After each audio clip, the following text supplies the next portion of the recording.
Hello and welcome to Microsoft Hates Greg. My name is Greg Deckler, and I said this was going to be a thing. We're back on Reddit on r/Microsoft Fabric.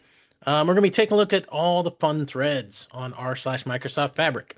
Um, which, why are we doing this? Well, we're doing this because I've never really had an interest in Fabric or Reddit. They haven't really been on Reddit much, and it was never really on r/Microsoft Fabric or anything.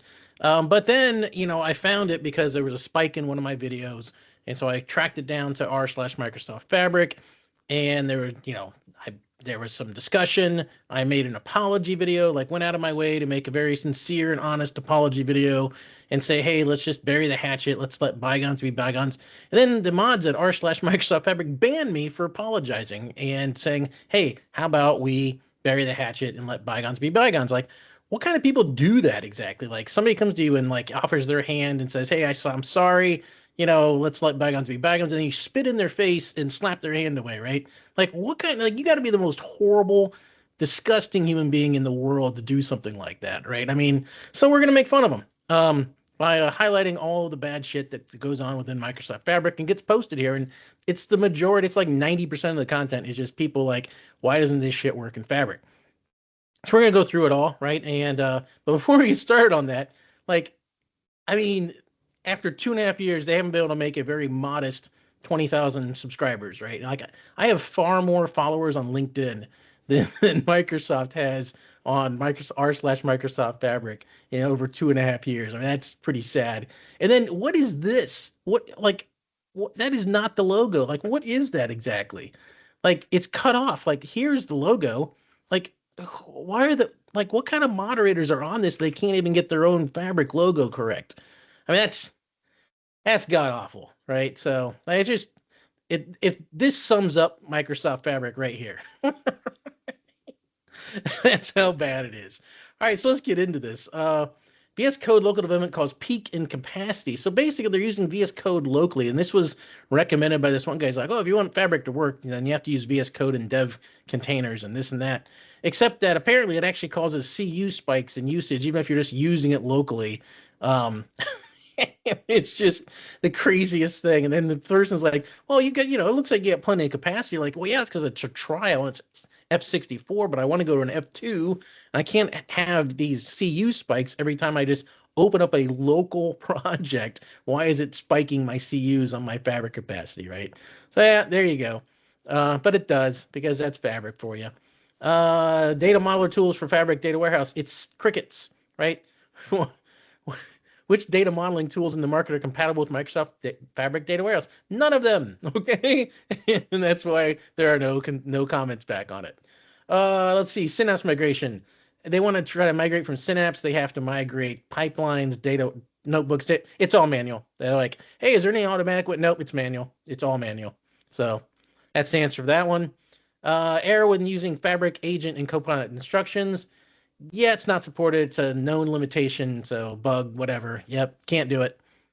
Let's see here. Programmatic trigger for Power BI service subscriptions. Cross posting here. Basically, we're going to be able to bridge users familiar with receiving reports as email attachments. Da da da da da. And it doesn't work because it's paginated reports. So doesn't work. There you go. Overview of source control changes. Trying out Git integration using GitHub and Fabric policy, which workspaces have changed on them. Nope. You have to build it yourself using a REST API. There's no GUI. There's nothing else. You get to build it yourself. So fun with that. Governance in Microsoft Fabric. I want to control the types of artifacts users can create. So basically, you want to prevent users from I wanted them to be able to create a warehouse, but not a lake house, or create a Python notebook, but not do this. It's not possible. There's no fine grain control. It's like these kind of basic features like this, like okay, so I want be able to create the alerts using the React or whatever it is, that one workload for creating notifications when things happen. I want them to be able to do that, but I don't want them creating lake houses and Python notebooks and data warehouse. And no, like how is that missing after 2.5 years? You're missing basic governance controls, and it's either all or nothing. Either you can create everything in Fabric, or you can create nothing in Fabric. Like, how is that a thing exactly? So it's It's unbelievable to me the state of this product after 2.5 years, right? It's unreal. The governance is probably one of the worst things, which, like, how does any enterprise even use it when it's lacking that much governance? Um, Successfully configured refresh in Fabric Mode use a service potential with federated identity. And basically, it looks like there might be a way to do this, but it's a lot of code. Um, so yeah, I guess you can do it, maybe, but it's not like it's easy. Constant compatibility issues with the platform. Am I losing my mind? And they list off like here's a dozen, here's almost a dozen things that they're found wrong with the platform. And there's a bunch of discussion, but pretty much it's all like, yep, those are all things that are broken, and here's like 12,000 different workarounds and things like that. But yeah, it's all bad and it's all doesn't work, right? As a fabric administrator, why can't I see connections that were created by other users if they weren't specifically shared with the administrator? Because you can't. And I love this one. This reply is my favorite. The G in Fabric stands for governance. So yeah, if you're looking at for governance in Fabric, it's not there. It's pathetically weak and bad. Don't forget the D for democratization of data and S for security. These guys are hilarious, man. I found my people. These guys are great. So anyway, so yeah, there's just if you're looking for governance and things like that in Fabric, it just doesn't exist. It's not mature as a platform. It's only 2.5 years old and comes from Synapse, but Microsoft still can't get governance right at all. Just basic features, right? Lakehouse shortcut issue. We have CSV files. Create a shortcut. Says an error. Yeah, stuff doesn't work. Right. Have been getting weird data flow issues. Honestly, what is this? Right. It's like, yep, it's crap error codes, and yeah, it just randomly they break stuff and doesn't work. And there you go. It just random shit breaks in Fabric, and nobody knows why. Deployment pipelines frustration. This post is really for Microsoft employees, but if anybody else knows, do development workspace to production, missing something, but the obvious behavior I'm seeing is irritating. Deployment pipelines built into Fabric. Basically, it's got a bunch of concerns around this, and they're like, yeah, it sucks, and that stuff doesn't work. Here's some more problems that I found because somebody else is going to chime in. It's like, so yeah, deployment pipelines are crap, apparently. Rows disappeared from Delta table after optimized. So basically, they lost some data more or less. And at the end, there's a big discussion about it. And then at the end, they're like, "Yep, sport ticket created because that shit's broken." So there you go. Apparently don't use optimize or you're gonna lose data. That's cool. Love that in a data platform.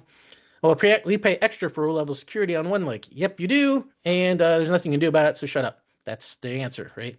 Employee left, take over items and connections, right? How do they do that? You don't. It's a massive hole in governance and reliability perspective, right? So again, the G in Fabric is for governance. Bug pipeline does not find notebook execution state. Da da da. Here's the error. I can repo this. Yep, we break shit all the time. It's a bug, and we'll get back to you in a year from now. A nightmare on Storage Street. One like, never mind, just ADLS without the best parts. And there's a big discussion about it, but yeah, it's built on Azure Data Lake Gen 2 storage, right? Supposedly, but it's missing a lot of the features that are in ADLS Gen 2. So that's what this whole discussion is about. Let's see. About capacity monitoring. Yeah, only capacity monitors is the capacity metrics visuals. Yep, that's just the way it is, and there's nothing you can do about it, and tough luck and stop whining. Right, those are the answers. Near real-time monitoring of Fabric capacities. Nope, you can't do it. There's no better options, and stop whining about it because you're dumb, and no one would ever want this, right? According to Microsoft, I guess, right? Or it's like, well, we're working on it, but a year from now or 3 years from now, we might get it. So cool, right? But then it'll only be in preview and then take another 5 years to get to GA. Yeehaw. So I think that's about it because this one's, oh no, there's another one here. Lakehouse connection, OAuth 2.0, only expiration. Error, there's another error, doesn't supported. Blah, blah, blah. Nope, is created with SPN. I don't think the info is, big discussion about this, but bottom line, doesn't work. Random pipeline failures. Anyone else? Yes, these are known issues. We break shit all the time for no reason and just random. And things that were working yesterday are not guaranteed to work today because we randomly break shit all the time, according to the Microsoft folks. So cool, right? All right, I think that's it. I think this one was just a Power BI, it's just r/Power BI, which again has way more people reading it and doing stuff with Power BI than Fabric can even come close to be doing, right? So, but yeah, this is so if you want to, your manager is asking you, is like forcing you to try to go to Microsoft Fabric. Maybe have them watch this video and be like, do you want shit to randomly break all the time, right? And just stuff doesn't work and have 20,000 workarounds and all of this stuff and zero governance. I mean, sure, knock yourself out, right? Well, anyway, that's all I had for this video. Hope you enjoyed it, and I'll see you next time.